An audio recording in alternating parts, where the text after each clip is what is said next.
Alright, so today we gather to discuss a matter of paramount significance that affects all of us in the intricate web of challenges that our global economy faces. So, if you want to know why the Jerome Powell will eventually lead the economy into real problems if he won't open his eyes, then watch by the end. There will be many things, many conundrums being sorted out, and many things you won't see on TV. So in this presentation we will delve into the complex problems and intricacies that define our economic landscape. So without any further ado, I'm getting you straight into our realm of investment, and right at the beginning, we'll try to answer the question where the economy is heading.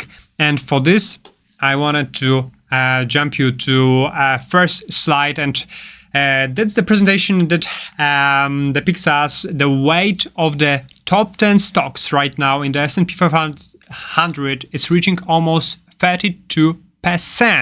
So it means very few companies outside of the tech sector are really leading the way. Normally, when those concentrations happened in the history, if the history is any guide, that meant that the market wasn't healthy.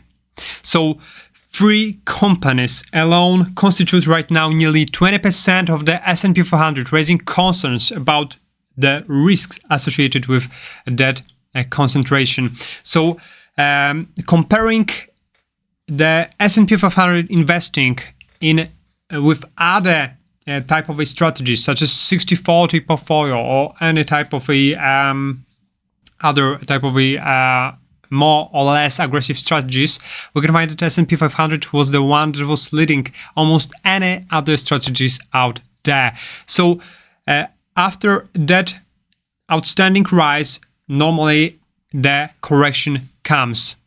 Right now, we need to ponder about what may it all bring to, and whether this overextending concentration in that few companies will not lead in dot-com bubble that will eventually burst it in a very minute time horizon.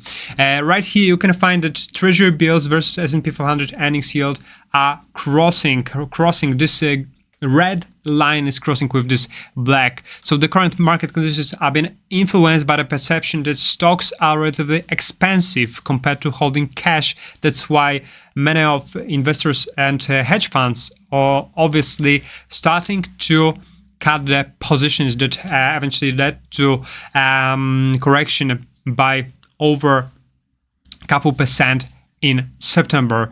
So lately this chart is the aftermath of the situation that been exacerbated by recent statements from Fed Chair Jerome Powell, indicating a continuing restrictive monetary policy to cap inflation, and that brings many of investors to a point when they finding more appealing cash, risk-free cash investments over stock, where the risk-free cash is giving us even up to 5.5% of return where this stocks right now so overvalued in some terms, bringing more concerns about further growth, especially after this September's turmoil that right now we are facing.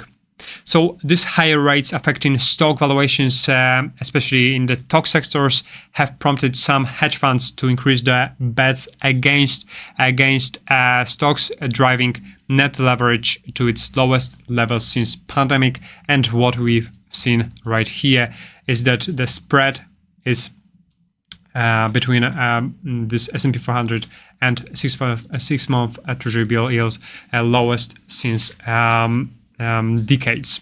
Bloomberg Commodity Index futures right now is rebounding out of this downtrend channel. So what it means? It means that the second wave of inflation right now is almost the one that will be very difficult to stifle. So Bloomberg Commodity Index is the one that is leading the other gauges such as CPIs and PCEs. Therefore, we will need to just buckle up for the next few months of very difficult possible headwinds that will maybe push Fed to hike even higher. In terms of a job market, you can, at the end of the day, just find out that initial jobless claims is the one point to cheer about, that the market is in a stable condition. But if you just have a look at the second chart, there is the one thing that we cannot really scared.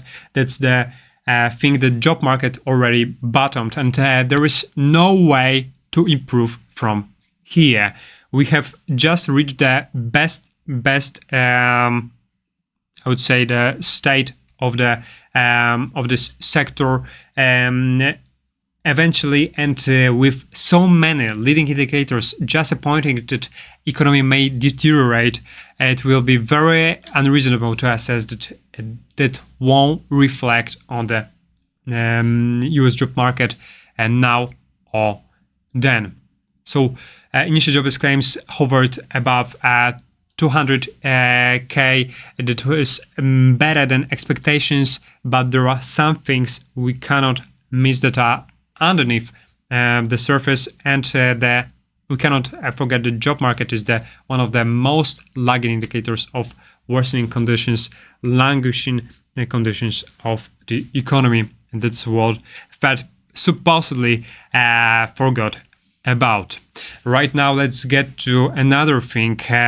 Flagging conditions also been seen in a housing market. 30-year fixed rate mortgage average in the United States is approaching almost all-time high level. So it means that housing demand is surging, but many of house sellers are just holding back from pushing the houses to the market. Therefore, there is a very strict supply, very fixed supply, and rising demand due to this inflation going on. This right now bringing many headwinds for those that are right now willing to buy new homes, and that will be the thing that will eventually hold back many of them due to this skyrocketing valuations. So this current environment is really depleting citizens from money, and therefore it's also seen right here when there are no home buyers. Literally, the investor home purchases plummeted to the levels been previously found in 2008 market crash. Investors really right now trying to hang on for better conditions to come in order to think over this type of purchases. The decline comes as this year's relatively cool housing and rental markets making investing in homes less attractive than it was during the pandemic driven home buying frenzy in 2021 and early 2022. So when we refer to a record in terms of a slump in this gauge, we are referring to the times of 2000 when we had this dot-com bubble, and there was the time when we really started to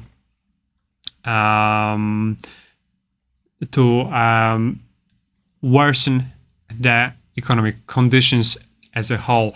So this drop in purchases is bringing right now, giving us bringing the red alert for all of these economic conditions that right now we are assessing as the one that may be in any type of a condition stable, assessed as stable.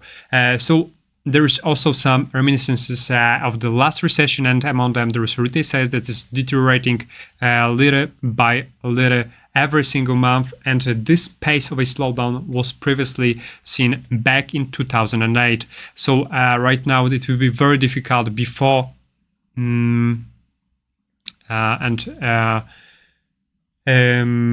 will be very difficult for Fed to eventually make those gauges rebound without cutting interest rates.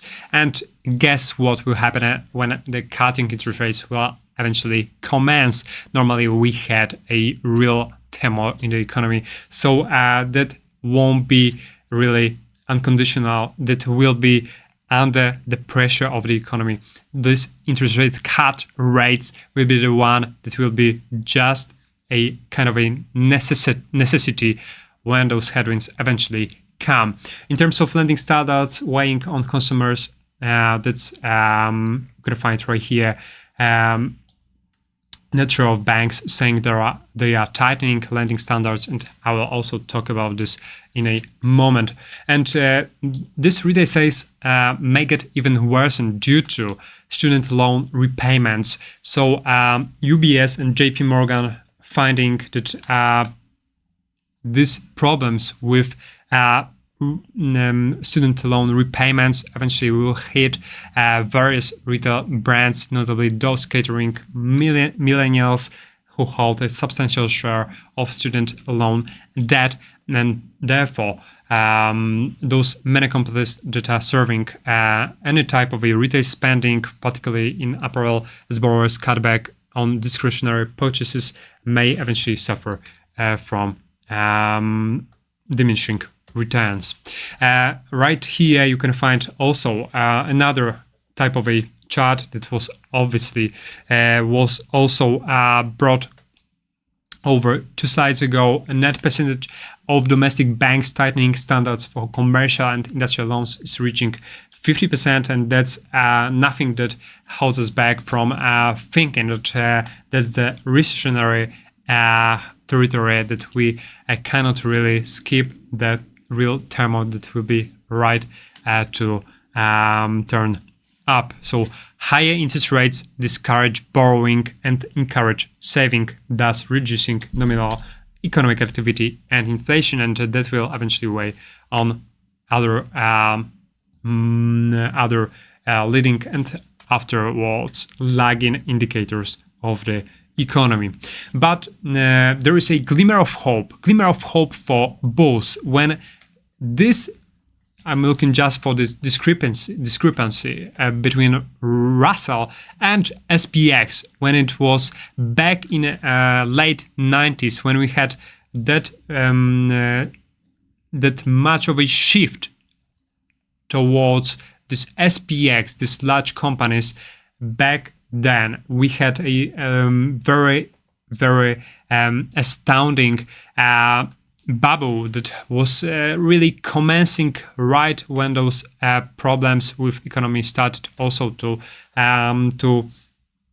come across, and that period also has initiated a period known as dot-com bubble, when we had a high concentration of funds in those very companies that were revolving around this computer and technological side of investments, but those smaller and medium cap companies that were rather bound to this old economy hasn't get the great performance. And that may happen this time with this interest in artificial intelligence. Those companies out of the seven magnificence type of companies may have a great time ahead, at least in the few months to come. Therefore, if you are just wondering about starting investments right now, I will just focus on diversification across just those companies. That's why my final thoughts revolving around, we cannot neglect that those gauges, those many gauges, are right now worsening the outlook, but there might be also the companies that will really go through those perturbances really almost untouched. Those are the companies that are not reliant on external funding, and those companies I will really bet on during this possible very difficult times ahead. Let me know what you think about it in the chat or in the comments below the video. Thank you very much. That's it. And have a great day wherever you are. Tomorrow we are seeing each other at 8 a.m. ET time. So let's just buckle up and get ready for another dose